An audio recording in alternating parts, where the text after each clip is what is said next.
Hi there, Shemeika Fox here, your Santa Cruz real estate expert, and this is everything you need to know about the changes in the housing market for the month of October 2021. Calculated risk concludes that the annual growth rate of 19.7% is probably close to a peak and that the year-over-year price increases will slow down as the year continues.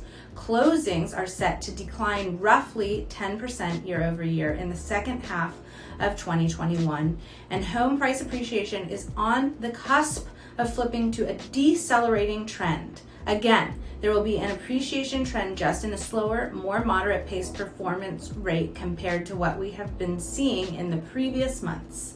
This being said, prices are not necessarily declining, they are just appreciating slower, and the appreciation of 32% in the next 5 years. Buying your Santa Cruz home now before prices continue to exceed expectations is important. Buying a Santa Cruz home now is really critical. When we forecast the fourth quarter of the market with the pandemic being in place, fall is usually the start of the slower housing market season, but we all know this has not been a normal year due to the circumstances. Potential Santa Cruz home buyers are seeing a slight rise in inventory while mortgage applications jumped over 7%, which is the highest level we have seen since April. It may seem like things are slowing down, but this is only because the last 2 years have not been normal. However, 2019 was the last normal year, and we are already doing exceptionally better in existing home sales in comparison. When will Santa Cruz home listings peak? They can continue to grow.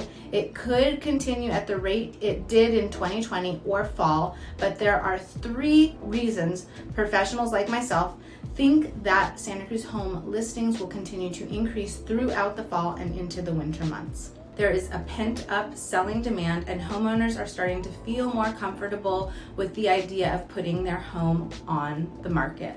Since the pandemic is shifting and as people are getting vaccinated. Therefore, having people into their homes for open houses or property tours is less of a potential risk.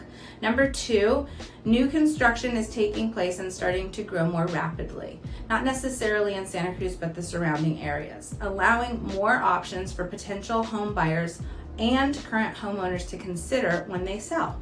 There is no longer a lack of options compared to the options other sellers had in the past. It is the end of the forbearance and is creating new listings. Don't worry, this will not lead to a wave of foreclosures, but it will allow homeowners to be able to sell their homes and have enough equity to cover the expenses of actually selling their Santa Cruz homes.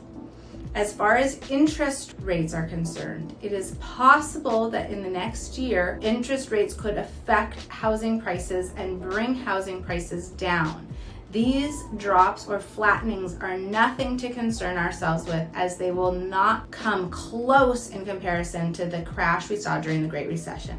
Freddie Mac shows there is a 3.01% rise in mortgage rates, and many factors lead to this increase. The economy is recovering, not as quickly as we would like, but it is slowly making a comeback. There will be no sharp spike in a rise of prices, just a gradual growth, inching back up, making interest rates rise a bit. The buyer purchasing power will cost more, and financing will be harder as rates rise. Now let's take a look at what is happening locally. Home inventory continued to be extremely tight compared to September 2020. Inventory dropped in all MLS listing counties except for San Benito, down 29% in San Mateo, 27% in Santa Clara, 21% in Monterey, 7% in Santa Cruz. Median days on market decreased in San Mateo, Santa Cruz, and San Benito counties year over year, indicating continued high demand. Median sales prices continued to climb as 4 counties saw year over year. Prices gained 16% in Santa Clara, 13% in San Benito, 12% in Santa Cruz, and 8% in San Mateo. The year over year comparison of percent of list price paid in September showed that premiums paid were up in every single county, ranging from 102% of listing price paid in Monterey and San Benito to 108% paid in San Mateo and Santa Clara counties.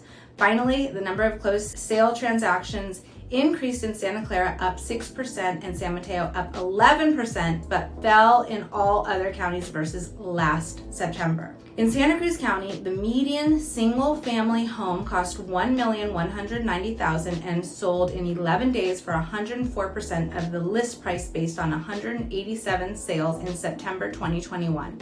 Inventory decreased by 9% from August and down 7% from September 2020, with 294 homes available compared to 317 homes last year. Average days on market increased by 7 days from 19 to 26, or 37%. Median days on market remained at 11 days, the same as the month before. Number of new listings for the month of September decreased 20% over August, but is down 5% from September of last year. Closed sales decreased by 14% from August, from 218 to 187 homes sold. This is down by 6% from September 2020.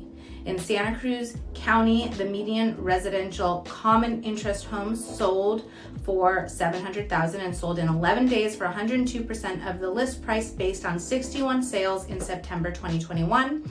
Inventory decreased 24% from August, but is down 49% from September 2020, with 53 homes available compared to 103 homes last year. Average days on market decreased by 4 days from 24 to 20, or 17%. Median days on market was unchanged at 11 days from the month before. Number of new listings for the month of September decreased 18% over August and is down 8% from September of last year. Closed sales decreased 45% from August, from 42 to 61, and is up 7% from September 2020. I'm Shemeika Fox, your Santa Cruz real estate expert, and as always, I'm here to help. If you would like to schedule a complimentary confidential consultation, please feel free to reach out. Make it a great day.